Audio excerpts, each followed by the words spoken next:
अब chapter 2 cell का एक लास्ट टॉपिक बच गया है जिसका नाम है सेल डिवीजन और सेल थ्योरी। बस इतना ही बचा है, इसके बाद हमारा सेल टॉपिक खत्म हो जाएगा। तो सेल डिवीजन देखो, सेल डिवीजन इतना इंपॉर्टेंट क्यों है? आज आज जो तुम इतने बड़े हो गए, क्लास 9th में आ गए, कभी तुम छोटे हुआ करते थे, मैं भी कभी छोटा हुआ करता था। उससे भी पहले अगर बात करें तो हम होते थे एक सिंगल सा सेल, एक छोटा सा जो दिखते भी नहीं थे, और वही सेल ग्रो हो के बड़ा हो के आज हम इतने बड़ी बॉडी बन गए हैं। तो सेल डिवीजन हमारे लिए कितना इंपॉर्टेंट है। सोचो कि अगर वो सेल डिवीजन ना होता तो हम वो सिंगल एक ही बन के रह जाते। तो हमारे बॉडी में सेल डिवीजन इंपॉर्टेंट है। पहले हम लोग देख लेते हैं कि सेल डिवीजन होता क्या है, सेल डिवीजन के क्या टाइप्स होते हैं, उसको देख लेंगे। फिर देखेंगे कि क्या आखिर इतनी बड़ी चीजों की जानकारी देने वाले कुछ साइंटिस्ट जिन्होंने मिलकर सेल थ्योरी बनाया, एक थ्योरी बनाया, वो कौन थे। तो इसको देखेंगे और हम सेल चैप्टर को कंप्लीट रूप से खत्म कर देंगे। इसके आप समझते हैं, हम लोग समझने का प्रयास करेंगे। आप लोग cell division, cell division, division का मतलब क्या होता है? बंटवारा होना। तो सेल डिवीजन का मतलब क्या है कि अगर हमारे, अब हम यहां पे समझें अगर सेल डिवीजन के बारे में, तो सेल डिवीजन क्या है? एक तरीके का प्रोसेस है। क्या प्रोसेस है भाई? सेल डिवीजन एक प्रोसेस है फॉर्मिंग अ न्यू सेल। क्या प्रोसेस है? न्यू सेल फॉर्म करने का।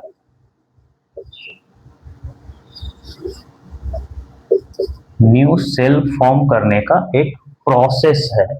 अब ये न्यू सेल फॉर्म होता कहां से है? तो न्यू सेल फॉर्म होता है प्री एग्जिस्टिंग सेल से।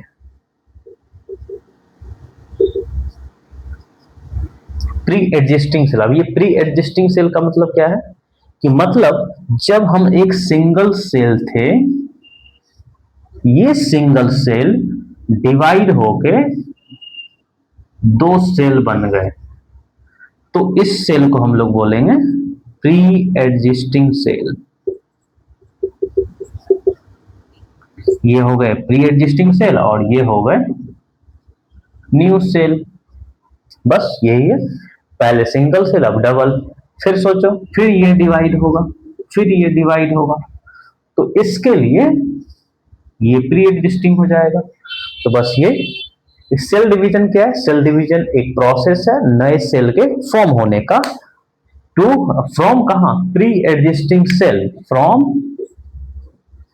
Pre existing cell. तो ये था आपका सेल डिवीजन। सेल डिवीजन के बाद आपको देखना है सेल डिवीजन के क्या टाइप्स होते हैं। हाँ बिल्कुल, सेल डिवीजन के टाइप्स होते हैं। हमारे बॉडी में अलग अलग तरीके का ग्रोथ होता है, तो हम देखते हैं सेल डिवीजन का टाइप्स को। सेल डिवीजन दो टाइप्स के होते हैं, एक होता है माइटोसिस, एक होता है मियोसिस। माइटोसिस और मियोसिस समझते हैं क्या होता है? माइटोसिस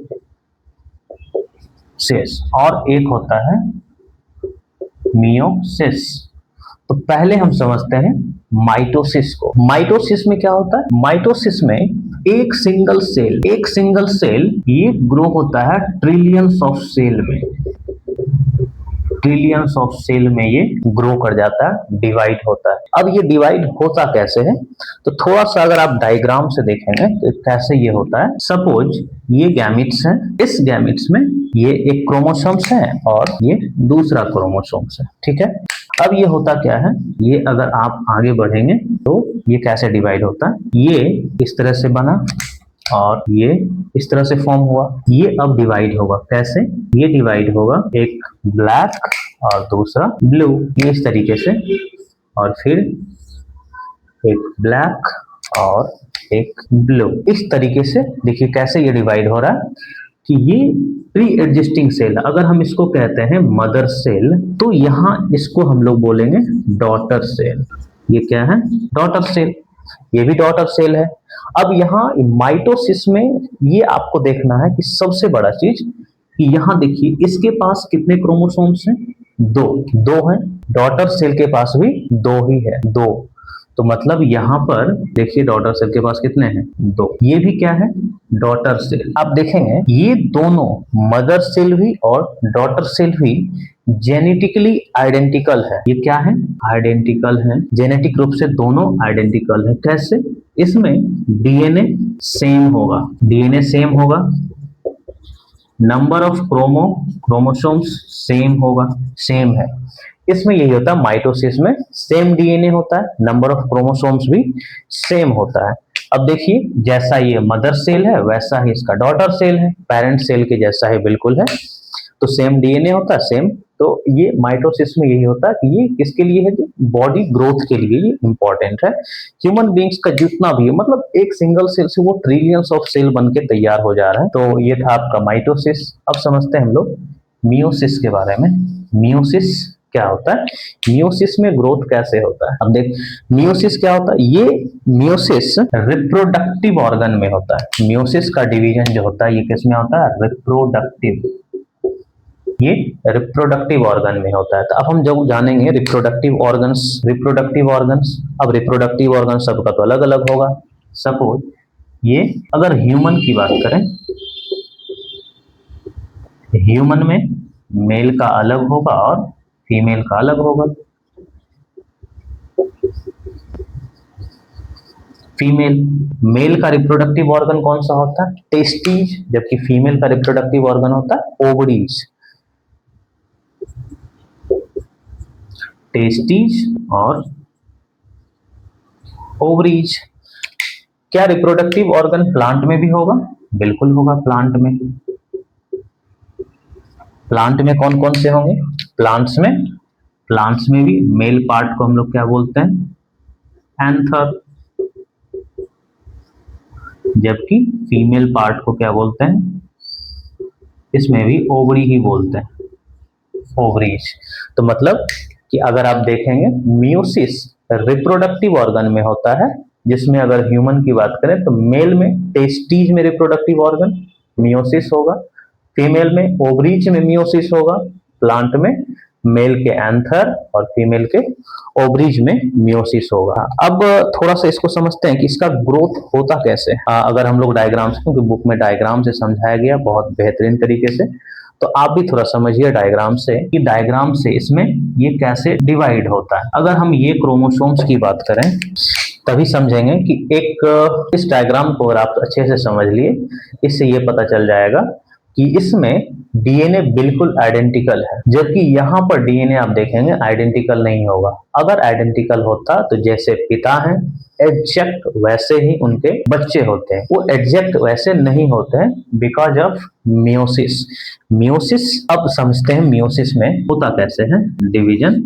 मियोसिस सपोज ये ऐसे डिवाइड कर गया, डिवाइड किया, फिर ये अब डिवाइड करेगा। कैसे डिवाइड करेगा, तो देखिए इसमें पूरी तरह से ये वाला डिवाइड करेगा और इसमें ऐसे, फिर जाके ये डिवाइड होगा सिंगल वाले में और ये वाला। अब देखिए पेरेंट सेल कैसे है और डॉटर सेल कैसे है। ये क्या है, मदर सेल बोलिए या इसी को पेरेंट सेल बोलिए, और ये देखिए ये क्या है, डॉटर सेल। क्या यहाँ पर डीएनए या नंबर ऑफ क्रोमोसोम्स सेम है, नंबर ऑफ क्रोमोसोम्स यहाँ अलग है जबकि यहाँ पर अलग है। जब नंबर ऑफ क्रोमोसोम्स अलग हो गए तो बच्चे आइडेंटिकल कैसे होंगे, तो मियोसिस यही था। मियोसिस के बाद आप समझेंगे सेल डिवीजन के बाद सेल थ्योरी के बारे में। सेल थ्योरी क्या होता है,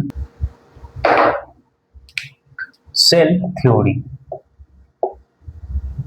सेल थ्योरी है क्या, तो सेल थ्योरी क्या है से पहले ये देख लेते हैं कि सेल थ्योरी किसने बताया, सेल थ्योरी के बारे में जानकारी दी किसने। तो सेल थ्योरी के बारे में जानकारी देने वाले 3 साइंटिस्ट का नाम आप याद रखेंगे उनके ईयर के साथ में। तो सेल थ्योरी देने वाले 3 व्यक्ति थे, जिनमें फर्स्ट हैं 1838। 1838 में एक जर्मन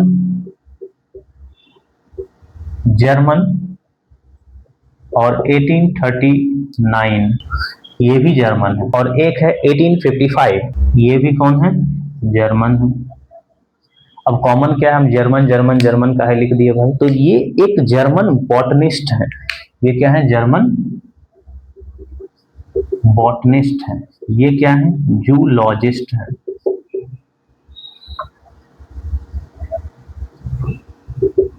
ये क्या है? साइंटिस्ट है।